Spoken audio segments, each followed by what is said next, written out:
7 de la mañana con 43 minutos, 7 con 43 minutos en Punto Noticias, primera emisión. Saludamos ya con Manu Pineda, eurodiputado, que nos acompaña vía telemática. ¿Cómo está?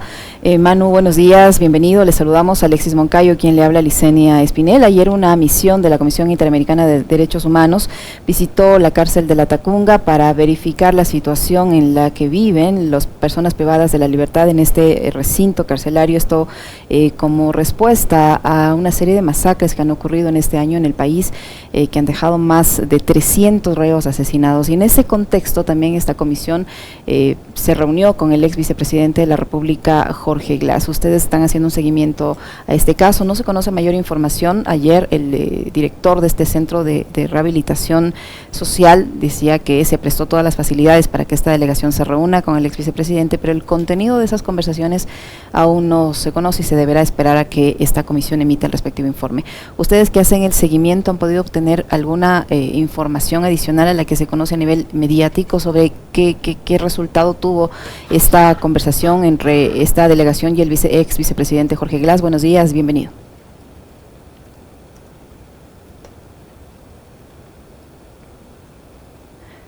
Creo que está silenciado, Manu. Le pido por favor que encienda su micrófono. ¿Ahora? Ahí le escuchamos, ahí estamos bien.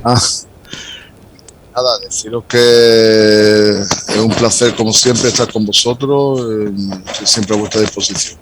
Hombre, nosotros no tenemos información de primera mano de la visita de la CIDH. Sabemos lo que hay por los medios y lo estamos siguiendo, porque nosotros lo que hemos es constituido la veeduría, lo constituimos antes de ayer. Una veeduría, una misión de observación compuesta por 6 eurodiputadas y eurodiputados. Y esto lo hacemos por la preocupación que tenemos de la situación de los presos, de las personas presas en Ecuador. O sea, los números que dais son escalofriantes. Más de 300 personas privadas de libertad bajo la tutela del Estado, asesinados en lo que va de año, es tremendo. Tenemos especial atención en los presos políticos y muy especialmente en el caso del vicepresidente Jorge Glas, al que nos tememos que se le está utilizando como una moneda de cambio, como un rehén con el que extorsionar a su sector político. O sea, a este hombre se le condenó aplicándole un código penal ya derogado.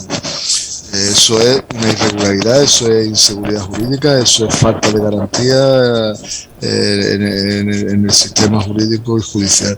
Pero es que además ese código penal derogado tenía una serie de beneficios penitenciarios, el apartado para beneficios penitenciarios de ese código penal que se utilizó para condenar al vicepresidente Glas. No se le está aplicando, o sea, se le está aplicando el peor de los códigos posibles, pero no el apartado para beneficios penitenciarios. Manu, le voy a pedir, perdón que le interrumpa, le voy a pedir que se aleje un poquito, que aleje un poquito su micrófono porque nos está generando ruido y no lo podemos escuchar bien. ¿Ahora mejor? Ahí estamos en mejores condiciones, sí, ahí estamos bien. Vale, disculpe. No, digo que es una irregularidad absoluta, que entendemos que eso Jorge Glas tenía que llevar ya, incluso aplicándole este código penal derogado, tenía que llevar ya 11 meses en libertad. Y no se le aplica la libertad porque se está aplicando esto de forma absolutamente arbitraria y en base a cuestiones políticas. Insistimos, creemos que Jorge Glas está siendo víctima de una extorsión, está siendo o el rehén con el que se quiere extorsionar a un grupo político, y eso es inadmisible. Es inadmisible en cualquier estado que se considere de derecho, y creemos que Ecuador, al menos formalmente, sigue considerándose como tal. Y en ese sentido hemos constituido esta misión de observación o de veeduría en el que vamos a analizar la situación, vamos a hacer nuestro informe público.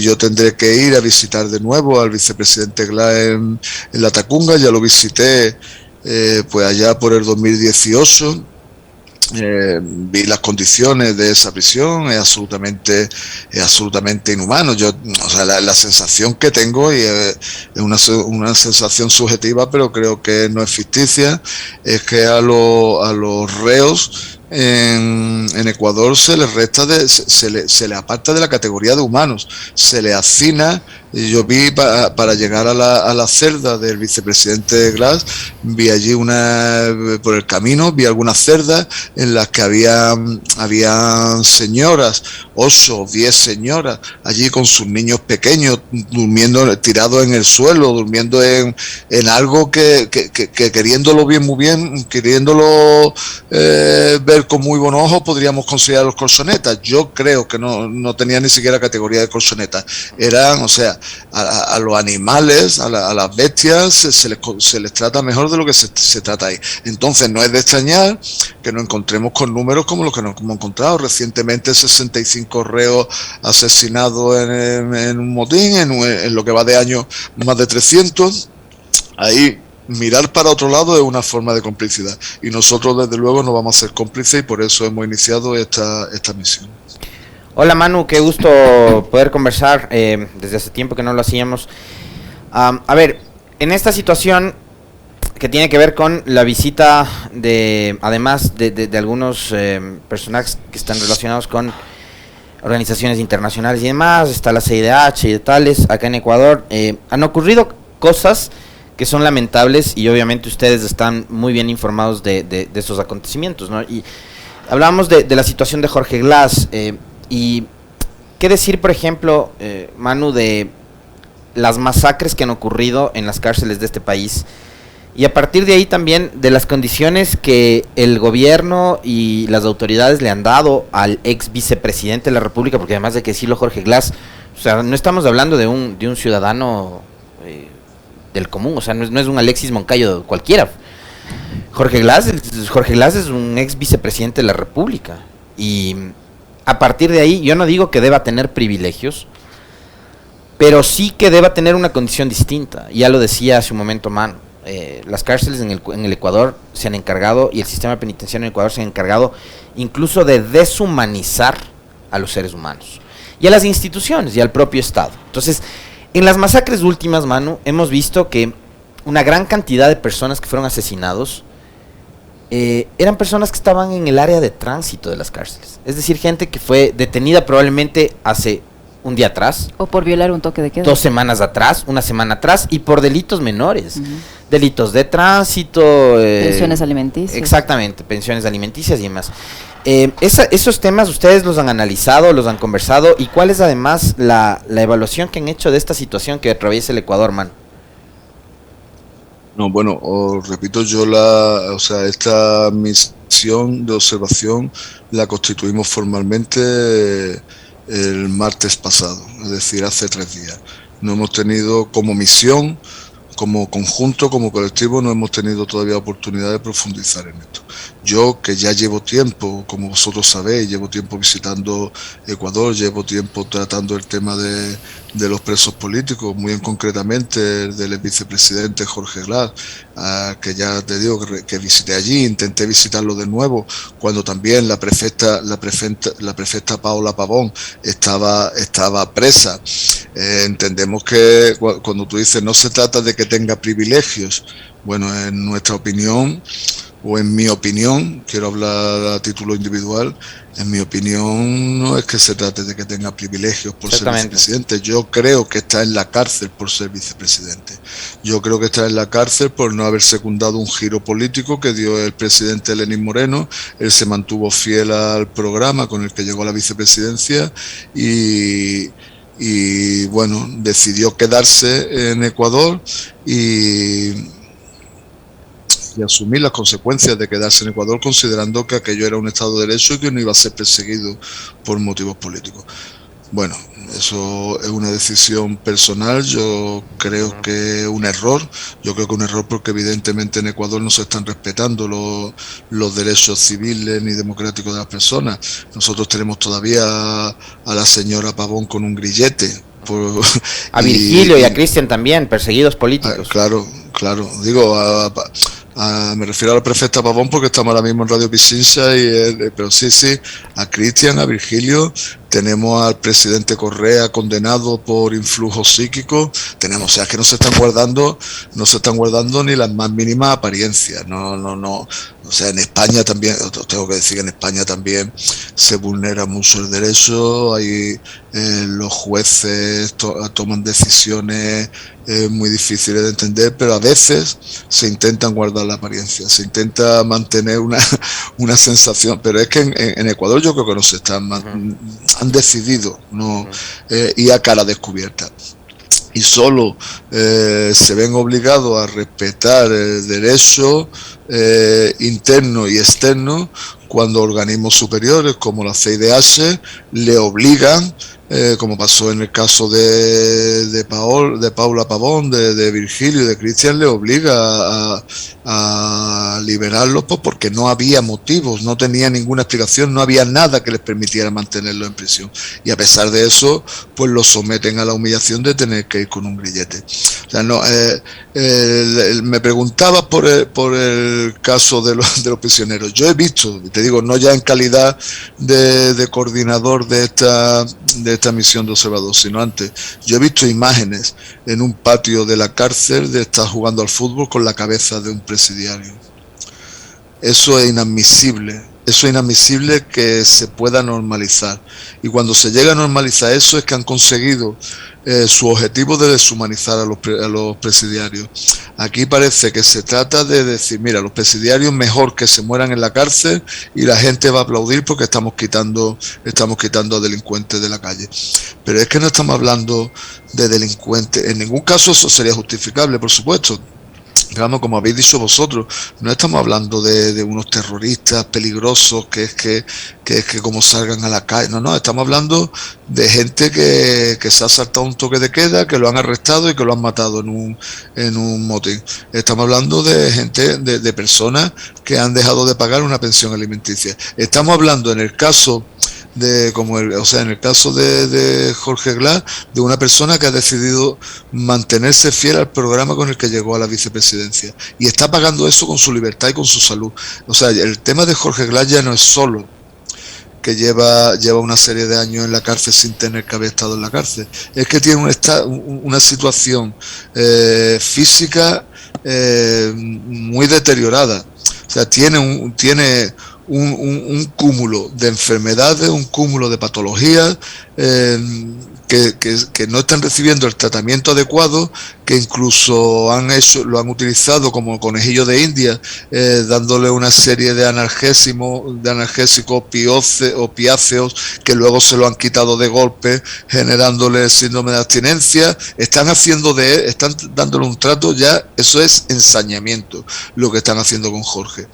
Y las instituciones internacionales no pueden mantenerse al margen.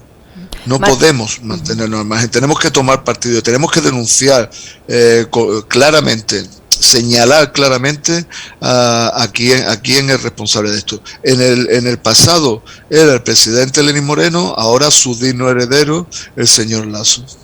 Manu, ¿en qué medida, si bien ya la CIDH le otorgó medidas cautelares al señor Jorge Glass, ex vicepresidente de la República, por sus condiciones de salud y todo lo que usted ha puesto en contexto, el escenario político ha cambiado del 2019 a la fecha, la situación del ex vicepresidente ha empeorado en ámbitos en el tema de salud sobre todo, es muy probablemente los delegados internacionales, al conversar con el señor Glass, pudieron constatar que esas medidas que ellos recomendaron no se han aplicado hasta la fecha y posiblemente, digo yo, se van a ratificar en esas medidas esta vez o van a recomendar otras. Pero, ¿qué garantía tenemos de que pese a esta presión de un organismo como la CIDH, el señor beneficiario de estas medidas pueda en la práctica hacer uso de ellas, que el Estado cumpla con estas recomendaciones, con estas sugerencias que hace la CIDH en el caso puntual del señor Glass? Bueno, si yo no me equivoco, el Estado ecuatoriano está obligado a acatar las decisiones de la CIDH. No es lo mismo que en nuestro caso, nosotros somos lo que tenemos una misión solo de observación, pero no tiene un carácter ejecutivo. Nuestras conclusiones no tienen un carácter ejecutivo, más bien consultivo. Pero lo que decida la CIDH lo tienen que hacer, lo tienen que cumplir. Lo mismo que se vieron obligados a cumplirlo en el caso de Paola, Virgilio y Cristian. Nosotros estamos esperando con atención cuál va a ser las conclusiones de esta misión de la CIDH, porque creemos que lo más probable es que obliguen a la liberación inmediata del vicepresidente Glass. También creo que está pendiente para los próximos días una misión de la ONU con los mismos objetivos, y sus conclusiones serán muy importantes. Y creo que ahí no hay mucha duda. O sea, el caso de Jorge Glass es tan evidente, tan claro, tan transparente, que creo que no tenemos por qué tener mucha duda de cuáles van a ser las conclusiones. O eso quiero creer. Manu, hace un par de días, o ayer fue, no, hace un par de días, estuvo aquí con nosotros un diputado, un asambleísta, que está en las antípodas ideológicas de la Revolución Ciudadana. Me refiero a Esteban Torres, es un hombre que está vinculado al Partido Social Cristiano, de hecho con mucho vínculo a estas células, a estos núcleos que van más hacia lo libertario que hacia un Estado liberal, sino más libertario, ¿no? Pero a pesar de eso, Esteban, a quien yo además respeto por obviamente su ideología y demás, decía que este país necesita conciliar la paz nacional. Una de las cosas, de las tantas cosas malas, negativas que nos heredó el periodo de Lenín Moreno, fue precisamente el haber profundizado la persecución política a través de el lawfare, de la utilización de las herramientas judiciales. Un Estado que se precia precisamente de eso, de ser un Estado civilizado, con instituciones y demás, ¿qué tanto necesita de una justicia que actúe de forma independiente? Y de una clase política que respete también la independencia de la justicia y que deje de meterle la mano en la justicia, como pasó con Febres Cordero, como pasó con Correa, como pasó con Moreno, como pasa hoy con Lasso y probablemente va a pasar más adelante. Pero ¿qué hay que hacer y cómo hay que trabajar precisamente para que ya el poder político deje de meter sus garras en la justicia y deje de utilizar los tribunales de justicia para perseguir y para aniquilar reputacionalmente a los actores políticos? Mire, yo no sé si tenemos una semana para responder esto. Me temo que no me vaya a dar tanto tiempo, ¿no? Pero creo que el tema tiene suficiente enjundia para que le dedicáramos algo. Yo voy a intentar resumir. Yo estuve de observador en las últimas elecciones, en las elecciones en las que fue elegido el señor Lasso, y recuerdo unas declaraciones que hizo que nos generó cierta ilusión. Él decía que iba a apostar. Pecamos de ingenuos también ahí, ¿no? Cuando dijo que no venía con una lista para perseguir a nadie. Sí, que apostaba por la conciliación, por tal. Hombre, yo lo quise creer, pero el tiempo no me está invitando a mantener esa confianza. Estamos, es verdad que quizás no haya incrementado exponencialmente la persecución, pero siguen manteniendo todos los casos abiertos. Aquí siguen habiendo centenares o miles de ecuatorianos y ecuatorianas, algunos ni siquiera de la oposición, O sea, aquí hay... Manu, perdón que te corte ahí. Yo quiero mencionarte un caso que es además emblemático, el de Ola Vini, un ciudadano de nacionalidad sueca que es programador de computadoras, que fue perseguido a raíz de la vinculación con Julian Assange. Perseguido desde el 11 de abril de 2019. Hasta ahora no tiene fecha para la audiencia de juicio. Pero eso desgraciadamente es algo que se ha normalizado, se ha estandarizado, se ha generalizado allí. O sea, yo he hablado con altos funcionarios que algunos de ellos yo pienso que son cercanos o eran cercanos a Lenin y son cercanos ahora a Lasso, que tienen proceso abierto. En algunos casos por haber comprado una partida de folios mayor de la que estaba presupuestada. Cosas ridículas, ¿no? Pero es como que tienen ahí una espada de Damocles permanente con la que están amenazados. Y si alguna vez se salen del surco que tienen que llevar, pues le dejan caer la espada de Damocles. Así hay centenares, yo no sé si miles, pero centenares de personas de distintos rangos. Ya digo que no necesariamente de la oposición. Es como una vacuna que tiene el sistema contra que a alguien se le vaya a ocurrir salirse del tiesto. La pregunta que me haces, bueno, pues es que si no hay una independencia del Poder Judicial, del Poder Ejecutivo y del Legislativo, no podemos estar hablando de una democracia liberal como es la que de la que alardea Ecuador, ¿no? Estaríamos hablando de otro tipo de sistema. Y que puede ser legítimo un tipo de sistema en el que haya solo un solo poder. Entonces, que quede claro que estamos hablando de otro sistema democrático. Cuando tú planteas un sistema democrático liberal basado en la separación de tres poderes, el ejecutivo, el legislativo y el judicial, eso o se respeta o está viciado. Esos pilares están podridos. Y ese es el caso que nos tememos que se está dando en Ecuador. Aquí está todo el mundo amenazado. Aquí, o sea, cuando yo he estado allí, ha habido gente que no ha querido verse conmigo en un sitio público porque temían que iba a tener consecuencias para ellos. Y gente que no eran, digamos que no es que fueran líderes políticos ni fueran revolucionarios, sino gente que habían vivido una situación determinada. Me acuerdo cuando me reuní con víctimas de la masacre aquella de octubre del 19, quiero recordar que era, cuando la movilización aquella en la que los indígenas protestaban y fueron pisoteados a caballo, disparados y tal. Yo me reuní con víctimas de aquello y les daba miedo, les daba pavor porque que alguien los viera conmigo podía tener consecuencias dramáticas para ellos. Gente con importantísimas responsabilidades hoy en distintos estamentos del Estado, que me hablan con pánico, que se sienten perseguidos, que se sienten vigilados. Hay un estado de terror policial y eso el señor Lasso se comprometió a acabar con él. Y yo lo más que le puedo reconocer al señor Lasso es que no ha profundizado, o por lo menos en la medida que yo conozco, no lo ha profundizado mucho más, pero tampoco lo ha aliviado. O sea, los que tenían grilletes siguen teniendo grilletes, los que están en la cárcel siguen estando en la cárcel, los que tienen abiertos procesos siguen teniendo los procesos abiertos. Entonces, esto desde luego es una decepción absoluta para aquellos que esperaban que después de las últimas elecciones se entrara en una senda de normalidad, de reconciliación, de unidad, en el que cada uno pueda defender sus planteamientos políticos e ideológicos de forma abierta sin tener que pagar con su libertad por ello. Manu, para finalizar, usted decía hace unos instantes que va a visitar el Ecuador nuevamente para tratar de ver de cerca la situación del ex vicepresidente Jorge Glass, y sobre esta comisión que han formado para observar los resultados de la visita de esta delegación de la CIDH. Ustedes van a elaborar un informe.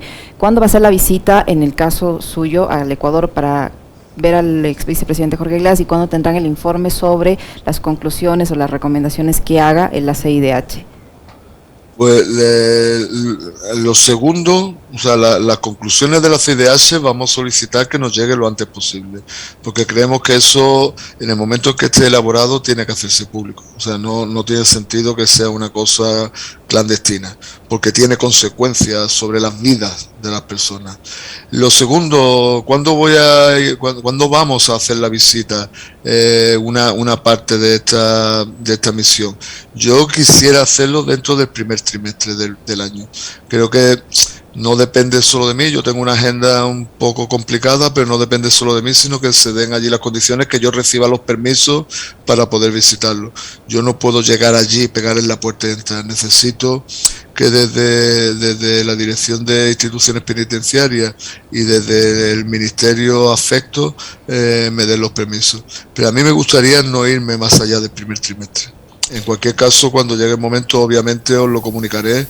Lo comunicaré a vosotros, comunicaré públicamente la visita y estaremos en contacto para poder explicaros todo lo que vayamos viendo, todos los avances o retrocesos que vayamos percibiendo, y desde luego nuestras visitas van a ser muy transparentes. No vamos a ocultar nada, porque creo que esto lo que hay es que darle luz. En cualquier caso, yo quiero creer que antes de que termine el primer trimestre de este año, el señor Glass esté en libertad. Manu, yo quisiera cerrar preguntándole sobre algo que, digamos, es parte del debate político. Yo lo comenté en el segmento de la opinión hace unos minutos acá. Soy absolutamente escéptico de que en el Ecuador pase algo. Yo no creo en la justicia del Ecuador, no creo en las instituciones en el Ecuador. Yo soy consciente de la realidad que vivimos en este país, de cómo opera el Estado, pero hay un hecho, y un hecho concreto, y es los Pandora Papers, una investigación de 600 periodistas en el mundo que juntaron 12 millones de papeles, y en esos 12 millones de papeles no aparece ni Correa, ni Glass, ni ningún correísta, pero aparece Lasso. Entonces digo, a la justicia ecuatoriana le ha tomado 4 años y siguen, ¿no?, buscando la famosa ruta del dinero de la corrupción del correísmo, que aparentemente, según ellos, se llevaron 25.000, 30.000, 50.000, 70.000, 100.000 millones de dólares, porque ni siquiera se ponen de acuerdo en la cifra para mentir, pero supuestamente se llevaron 70.000 millones de dólares. Mintieron con respecto de un supuesto informe del BID que nunca existió. De hecho, el BID desmintió esa afirmación, que la hizo el propio presidente Lasso. Pero bueno, en esa publicación internacional de prensa de los Pandora Papers aparece el nombre de Lasso, pero no aparece ningún correísta. Y acá la justicia no hace nada. E internacionalmente la justicia, bueno, los estados tampoco se ponen de acuerdo con qué tipo de regulaciones poner a los paraísos fiscales. ¿Qué decir del tema Pandora Papers, de Lasso y de los paraísos fiscales, man? Bueno, eso ya me preguntan no en calidad de coordinador de la misión de observación, sino como eurodiputado, entiendo, como político, ¿no? Sí. Bueno, pues una vez más tenemos un paralelismo con el señor Lenín Moreno, que no estaban los Pandora Papers, estaban los Panama Papers. O sea, resulta que a los que ponen de corruptos son a Correa o a Maduro o a no sé quién, pero los que salen siempre son ellos, siempre son Lenín, Lasso o Duque o Uribe, o en fin. A esta altura quien se quiera engañar es porque le va la marcha, es porque quiere engañar. Digo, no hay desde luego motivos para tener dudas sobre quién está aprovechándose de los paraísos fiscales, quiénes se están enriqueciendo de la política, quienes están siendo corruptos y llevándose un dinero que no les corresponde, además camuflándolo en paraísos que al final van saliendo, y quienes están trabajando al servicio de su pueblo, al servicio de la mayoría social y al servicio de la justicia social, ¿no? Desgraciadamente es verdad que no podemos confiar, o eso me temo, en que la justicia ecuatoriana tome medidas en este asunto, porque tampoco los tomó contra Lenín Moreno cuando los Panama Papers. Lo que sí yo hubiera esperado es una respuesta más contundente del pueblo ecuatoriano, una respuesta más exigiendo que este hombre dejara la presidencia. Es indigno para un Estado tener un presidente corrupto al frente. Digamos, eso no dice nada bueno de un Estado. Ya, digamos que este hombre ya llegó allí siendo representante de la banca, tampoco engañaba a nadie, ¿no? Pero el hecho de que ya esté directamente involucrado en casos de paraísos fiscales, de lavado de dinero, de evasión de impuestos, pues en cualquier democracia mínimamente decente, aunque fuera una democracia de muy bajo nivel, este hombre tenía que haber dimitido ya. Bueno, yo creo que hay recorrido. Yo no doy este proceso por terminado. Yo creo que esto en circunstancias normales debe suponer la dimisión del señor Lasso, y confío, si no tanto en las instituciones y en la justicia ecuatoriana, sí confío en que el pueblo ecuatoriano pondrá a cada uno en su sitio. Muchísimas gracias, Manu, por su tiempo y la información que nos ha proporcionado. Manu Pineda, eurodiputado que ha estado con nosotros. Muy amable, muchas gracias. Gracias, Manu. Muchas gracias a vosotros, un placer como siempre. Lo propio, muy amable. 8:12. Una pequeñísima pausa, amigos. Enseguida regresamos para hablar del desabastecimiento de medicinas. No se vayan.